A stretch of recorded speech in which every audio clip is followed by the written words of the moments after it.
आज का हमारा विषय है नाट्य शास्त्र ग्रंथ। 11वीं कक्षा में एक ही ग्रंथ है, उसका नाम है नाट्य शास्त्र ग्रंथ। और यह ग्रंथ महर्षि भरत मुनि द्वारा लिखा गया 3री शताब्दी में, यानी कि आज से लगभग 1800 वर्ष पूर्व, 1800 वर्ष पहले ये लिखा गया। और आपकी नॉलेज के लिए बता देता हूँ, इस ग्रंथ में जितनी भी बातें बताई गई हैं वैज्ञानिक दृष्टि से 100% सही मानी जाती है। यानी कि भरत मुनि जी ने सर्वप्रथम बताया था कि हमारे हृदय स्थान पर 22 नाड़ियां हैं और वो 22 की 22 नाड़ियां तिरछी हैं। वायु के आघात से इन 22 नाड़ियों में अलग अलग ध्वनि उत्पन्न होती है और इन्हीं अलग अलग ध्वनियों से स्वर निकलते हैं। इन्हीं अलग अलग ध्वनियों से श्रुतियां बनी है और उनकी संख्या 22 है, जो आज की वैज्ञानिक साइंस भी इसे 100% सही मानती है। आइए भरत मुनि जी द्वारा नाट्य शास्त्र ग्रंथ में क्या क्या उल्लेख किया गया है उस विषय में हम चर्चा करेंगे। नाट्य शास्त्र ग्रंथ, यह पुस्तक एक पुस्तक ना होकर के, एक ग्रंथ ना होकर के महान ग्रंथ है, जो भरत मुनि के द्वारा 3री शताब्दी में लिखा गया है। संगीत के इतिहास में यह पहला ऐसा ग्रंथ माना जाता है जिसमें संगीत के बारे में बहुत महत्वपूर्ण जानकारियों पर प्रकाश डाला गया है। इस ग्रंथ के अंतिम 6 अध्याय में संगीत की महत्वपूर्ण जानकारियों से भरे हुए हैं। इस पुस्तक में वर्णित अधिकांश बातें आज भी 100% सही हैं। 28वें अध्याय में जाति, वाद्यों के प्रकार, श्रुति, स्वर, ग्राम, मूर्छना, जाति, न्यास, उपन्यास, अलप्तव, बहुतव, षाडवतव और ओडतव आदि पर प्रकाश डाला गया है। देखिए, आरंभ होता है 28वें अध्याय से। इसका जो पहला अध्याय है संगीत की दृष्टि से हम लिखेंगे तो इसका 28वां अध्याय है। इस 28वें अध्याय को हम लिखेंगे। 28वें अध्याय में क्या क्या बताया है पंडित जी ने, भरत मुनि जी ने? 28वें अध्याय में जाति, वाद्यों के प्रकार, श्रुति, स्वर, ग्राम, मूर्छना, जाति, न्यास, उपन्यास, अलप्तव, बहुतव, षाडवतव और ओडतव आदि पर प्रकाश डाला गया है 28वें अध्याय में। फिर आएगा 29वां अध्याय। 29वें अध्याय में वीणा, उसकी बजाने की विधि और जातियों का रस के अनुसार प्रयोग, जातियों का रस के अनुसार प्रयोग। 30वें अध्याय में सुशील वाद्य, जो हवा से बजते हैं, वाद्यों का विवरण। 31वें अध्याय में वाद्यों में कला, 31वें अध्याय में लिखा है वाद्यों में कला, लय और विभिन्न तालों का वर्णन मिलता है, दिया गया है। विभिन्न वाद्यों का वर्णन दिया गया है। 32वां अध्याय आरंभ होता है। 32वें अध्याय में गायक वादक के गुण दोष, ध्रुपद के 4 भेद, ध्रुपद के भेद, छंद आदि का वर्णन या विवरण दिया गया है 32वें अध्याय में। 33वें अध्याय में गायक वादक गुण दोष किसमें बताए? 32वें अध्याय में गायक वादक के गुण दोष, यानी कि गायक में और वादक में क्या गुण होने चाहिए, उसकी बैठने की स्टाइल, उसके बोलने की स्टाइल, उसके बजाने का तरीका, सलीका, उसमें क्या गुण होने चाहिए, वो सारी चीजों पर प्रकाश इस अध्याय में 32वें अध्याय में डाला है। 33वां अध्याय, 33वें अध्याय में अवनद्ध अर्थात चमड़े से बनने वाले वाद्यों को, चमड़े से बजने वाले वाद्य यंत्रों की उत्पत्ति, भेद, वादन विधि, वादकों के लक्षण आदि दिए गए हैं। इन अध्यायों के अलावा 6ठे और 7वें अध्याय भी बहुत महत्वपूर्ण है। इस अध्याय के इन अध्याय में रस संबंधी बातों का विवरण है। 6 अध्याय में रस के लक्षण, रसों के देवता और वर्ण की व्याख्या दी गई, वर्ण किसे कहते हैं। 7वें अध्याय में भाव, विभाव, अनुभाव आदि की व्याख्या, स्थायी, व्यभिचारी और सात्विक भाव का वर्णन दिया है। 3 भाव होते हैं, स्थायी, व्यभिचारी और सात्विक। इन तीनों भावों का वर्णन विवरण इस ग्रंथ में दिया गया है।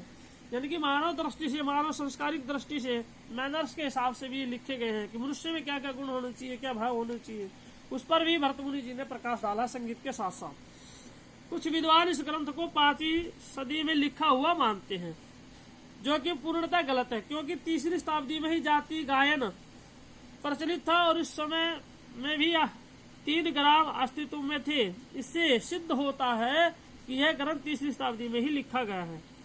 नाट्य शास्त्र ग्रंथ पूरी तरह से नाट्य कला पर आधारित है, लेकिन इसमें संगीत के बहुत से महत्वपूर्ण तथ्यों पर प्रकाश डाला है।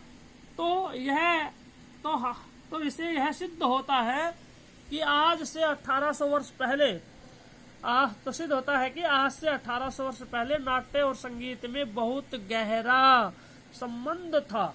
देखिए, वैसे जो नाट्य शास्त्र जो है नाट्य पर आधारित था, नाट्य के लिए लिखा गया था, लेकिन नाट्य के साथ साथ थिएटर के साथ साथ संगीत के विषय में भी महत्वपूर्ण जानकारी दी है पंडित जी ने, भरत मुनि जी ने। वो आप ध्यान से सुनिए। नाट्य शास्त्र को नाद शास्त्र, मोक्ष शास्त्र और योग शास्त्र भी कहा जाता है, क्योंकि संगीत जो है वो नाद शास्त्र है, सबको पता है। मोक्ष शास्त्र भी, क्योंकि संगीत ही सुलभ, हम पहले बता चुके, संगीत जो है वो मोक्षदायिनी है। और योग शास्त्र यानी कि प्राणायाम योग भी है। संगीत को अगर सही तरीके से गाया और बजाया जाए, नृत्य किया जाता है, वादन किया जाता है, गाया जाता है, तो ये एक प्रकार के योग है, प्राणायाम, एक्सरसाइज होती है शरीर की, इससे शुद्धिकरण होता है, शुद्ध गाने से शुद्धिकरण होता है। देखिए, भारत जी पहले इस ग्रंथ में कुछ मुख्य सामग्री इस प्रकार है। इसमें क्या क्या वर्णन मुख्य रूप से किया गया हुआ आपको सामने रख रहे हैं। पहला पॉइंट है, भरत मुनि जी ने केवल मध्यम व षड्ज ग्राम का वर्णन है, इसमें गंधार ग्राम का वर्णन नहीं है। 3 ग्राम माने जाते हैं, षड्ज, मध्यम और गंधार। गंधार ग्राम को उन्होंने छोड़ दिया। इस विषय में खुलकर चर्चा हम +2 में करेंगे। +2 में आपको समझाया जाएगा ग्राम किसे कहते हैं। दूसरा, षड्ज ग्राम की 7 और मध्यम ग्राम की 11। इस प्रकार भरत जी ने कुल 18 जातियों का वर्णन किया है। जाति के विषय में आपको बता देता हूँ। जाति का मतलब होता है राग, जाति का पर्यायवाची है राग। ये भी +2 में आपकी डेफिनेशन आएगी, उसमें आपको क्लियर किया जाएगा। राग का मतलब है, राग का पर्यायवाची है जाति। आज हम राग कहते हैं, प्राचीन समय में से जाति कहते थे। भरत जी ने स्वरों को 2 भागों में बांटा है, शुद्ध स्वर और विकृत स्वर। षड्ज और मध्यम ग्राम की दोनों की शुद्ध और विकृत जातियां मिलती हैं। इन जातियों के 10 लक्षणों का वर्णन किया गया है। जाति यानी कि राग के 10 लक्षण होते हैं, ग्रह, अंश, न्यास, जाति, उपन्यास, अलप्तव, बहुतव, षाढ़वतव, ओढ़वतव, रागांग, भाषांग आदि का वर्णन मिलता है। इस ग्रंथ में केवल काकली निषाद यानी कि कोमल निषाद और अंतर गंधार का वर्णन मिलता है।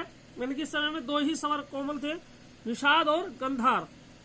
वादी और संवादी स्वरों का अनुपात, वादी और संवादी स्वरों में क्या अनुपात होना चाहिए? 9 और 13 श्रुतियों मानी गई है, यानी कि 9वीं श्रुति पर वादी है तो 13वीं श्रुति पर संवादी होगा। ये अनुपात इन्होंने बनाया है। फिर एक फार्मूला आता है इस ग्रंथ में, सामापा की 4-4, रेधा की 2-3-3 और गानी की 2-2 श्रुतियां मानी गई हैं। अर्थात इस ग्रंथ में सामापा ये 3 स्वर है, सा, रा, पा, इनमें 4-4 श्रुतियां हैं, रेधा में 3-3 श्रुतियां हैं, गानी में 2-2 श्रुतियां मानी गई हैं। उपसंहार, संगीत के इतिहास में एक ग्रंथ बहुत महत्वपूर्ण ग्रंथ है और इस सबसे पहला ग्रंथ माना जाता है लिखित दृष्टि से, उपलब्ध दृष्टि से, शास्त्र दृष्टि से पहला ग्रंथ माना जाता है। इस ग्रंथ के बाद जितने भी पुस्तकें ग्रंथ लिखे गए, संगीत के बारे में लिखे गए, वो सभी इस ग्रंथ को आधार मानते हैं। अतः हम भी भरत मुनि जी का कोटि कोटि धन्यवाद करते हैं। यानी कि जितने भी ग्रंथ संगीत के लिखे गए उपलब्ध ग्रंथ हैं, उन सभी ग्रंथों ने, महापुरुषों ने, संगीतकारों ने भरत मुनि जी के नाट्य शास्त्र को अपना आधार ग्रंथ माना है। एक और डिटेल आपको बता देता हूँ। इसी समय में, इसी काल में भरत मुनि जी ने वाद्य यंत्र को 4 भागों में बांटा था। अवनद वाद्य, तत्वाद्य, सुशीर वाद्य और घन वाद्य। अवनद वाद्य जो वाद्य चमड़े से बनाए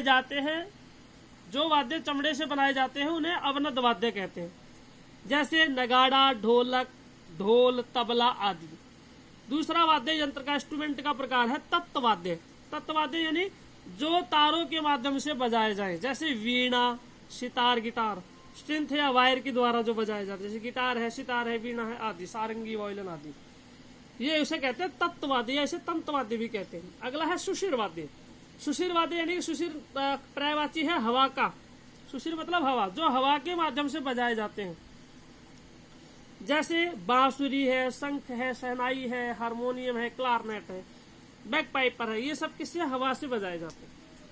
अगला चौथा जो प्रकार है वाद्य यंत्र का, वो है घन वाद्य है। घन यानी बादल, यानी कि जिन वाद्य यंत्रों में बादल के समान गड़गड़ाहट उत्पन्न हो, झनकार उत्पन्न हो, जो धातु के बने हो, उसे हम घन वाद्य कहते हैं। जैसे एग्जाम्पल है झांझ, मंजीरा, खड़ताल, चिमटा, मंदिर की या स्कूल की घंटी वगैरह, ये घन वाद्य में आते हैं जो पूर्ण रूप से धातु के बने होते हैं। इनमें झनकार और गड़गड़ाहट उत्पन्न होती है।